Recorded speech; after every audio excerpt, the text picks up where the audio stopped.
اس سلسلے میں ائمہ اہل بیت کے حوالے اپنی کتابوں سے تو پیش کر چکا ہوں، میں اہل تشیع کی کتابوں سے بھی یہ حوالے پیش کر کے بتانا چاہتا ہوں کہ یہ لوگ جو حد اعتدال سے ہٹے ہوئے ہیں، ان کے فتوے اور ان کی جو باتیں ہیں وہ کہاں تک پہنچتی ہیں۔ یہ اہل تشیع کی معتبر کتاب ہے کشف الغمہ فی معرفت الائمہ، علامہ اربلی کی، جلد نمبر 1 کے صفحہ نمبر 355 پر مولا کائنات علی مرتضی شیر خدا کرم اللہ تعالی وجہ الکریم کا وہ بیان جو نبی پاک صلی اللہ علیہ وآلہ وسلم کی بارگاہ اقدس میں انہوں نے دیا، سیدہ کائنات فاطمہ الزہرا رضی اللہ تعالیٰ عنہ کا جو رشتہ مانگتے وقت عرض کی، یا رسول اللہ فداک ابی و امی انک لتعلم انک اخذتنی من امک ابی طالب ومن فاطمہ بنت اسد وانا صبی لا عقل لی۔ یا رسول اللہ آپ جانتے ہیں میرے ماں باپ آپ پر قربان ہو جائیں، حضور آپ نے اپنے چچا اور اپنی چچی سے مجھے لیا، اس وقت میں بچہ تھا، فغزیتنی بغذائک، آپ نے مجھے اپنی غذا کھلائی، وادبتنی بادبک، آپ نے مجھے اپنا ادب سکھایا، فکنت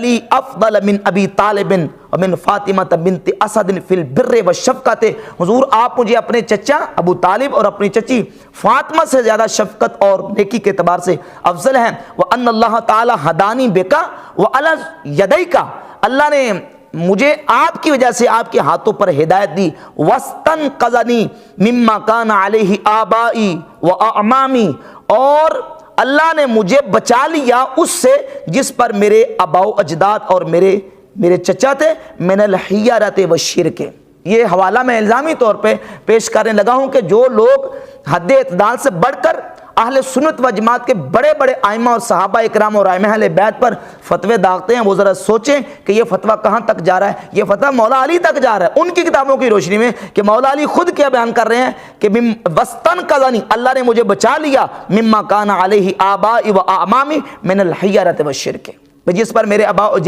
میرے آبا اور میرے چچا تھے گمراہی اور شرک سے۔ یہ حوالہ اہل تشیع کی کتاب سے ہے۔ اور اسی طرح سیدنا امام حسن مجتبیٰ رضی اللہ تعالیٰ عنہ کے حوالے سے ان کا موقف، اہل تشیع کے بہت بڑے امام اور عالم ہیں حدیث کے، ابو الحسن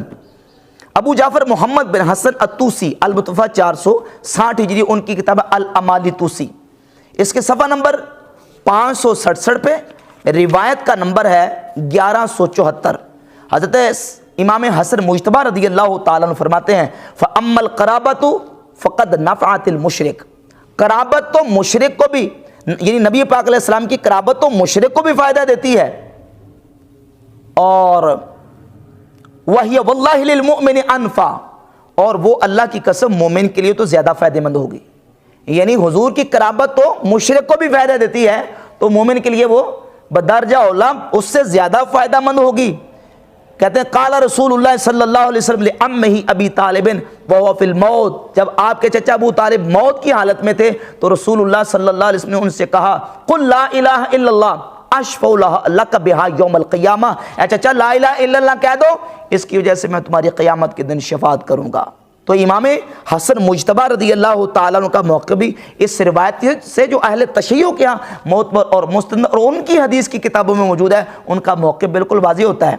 تو یہ لوگ جو فتویٰ داغنے والے ہیں یہ غور کریں کہ ان کا فتویٰ کہاں تک جاتا ہے۔ اور سیدنا سید الساجدین حضرت امام زین العابدین رضی اللہ تعالیٰ عنہ کا موقف جو ہے وہ میں نے پہلے پیش کر دیا۔ امام زین العابدین رضی اللہ تعالیٰ عنہ سے ایک واسطے کے ساتھ امام مالک رحمۃ اللہ علیہ اپنی کتاب موطا امام مالک کی کے صفحہ نمبر 666 پہ ایک عنوان قائم کر کے دو روایتیں ذکر کرتے ہیں۔ پہلی روایت مرفوعاً نبی پاک علیہ الصلوۃ والسلام کی حدیث، اور دوسری امام زین العابدین کا فرمان پیش کرتے ہیں کہ عنوان کا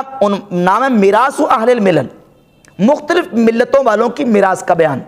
یعنی مختلف ملتیں رکھنے والے سارے مسلمان نہیں، جن کی اور بھی ملتیں ہیں اور دین پر تھے وہ۔ تو اس عنوان کو قائم کر کے امام مالک رحمۃ اللہ پہلے مرفوع حدیث لے کے جو سنی شیعہ دونوں کتابوں میں موجود ہے کہ نبی پاک علیہ الصلوۃ والسلام نے فرمایا کوئی مومن کسی کافر کی وراثت نہیں پائے گا، اور اس کے بعد دوسرا قول امام زین العابدین کا امام مالک صرف ایک واسطے کے ساتھ لے کے ہیں، اور وہ قول کیا ہے؟ امام زین العابدین فرماتے ہیں رضی اللہ تعالیٰ عنہ، آپ فرماتے ہیں کہ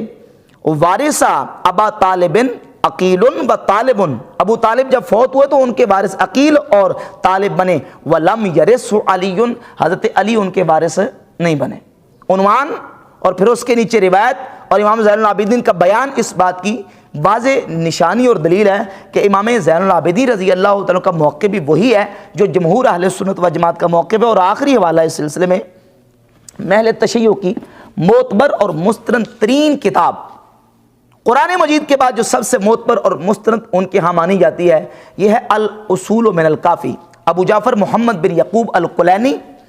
پہلی جلد صفحہ نمبر 231، روایت کا نمبر ہے 1213، حضرت امام جعفر صادق سے ان کے ہاں جو مسلمہ روایت ہے۔ یہ بات یاد رکھے کہ جو الزام الخصم بما ہوا قائلوں کے تحت کسی خصم کی اور کسی مد مقابل کی کتاب سے حوالہ دیا جاتا ہے، اس حوالے کا بیان ہی اس کے لفظ کا ماننا ضروری نہیں ہوتا، یہ صرف آئینہ دکھانا مقصود ہوتا ہے اور مد مقابل کو الزام دینا مقصود ہوتا ہے کہ یہ دیکھو تمہاری کتاب میں یہ کچھ لکھا ہوا ہے اور تم اس کے مطابق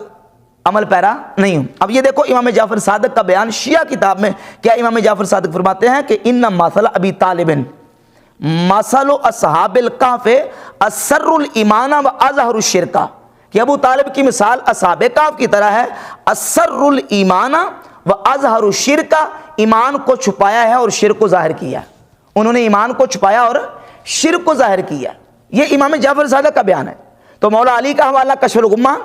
پہلی جلد صفحہ 355 سے، اسی طریقے سے امام حسن مجتبیٰ کا حوالہ امالی توسی سے، اور اسی طرح سیدنا حضرت امام زین العابدین رضی اللہ تعالیٰ کا حوالہ میں نے موطا امام مالک سے پیش کیا، اور امام جعفر صادق رضی اللہ تعالیٰ کا حوالہ میں نے ان کی کتاب اہل تشیع کی الاصول من الکافی سے پیش کر کے بحمد تعالیٰ بالکل واضح کر دیا کہ اہل سنت جمہور کا جو نظریہ اور عقیدہ ہے وہ بحمد تعالیٰ دلائل اور حقائق کی روشنی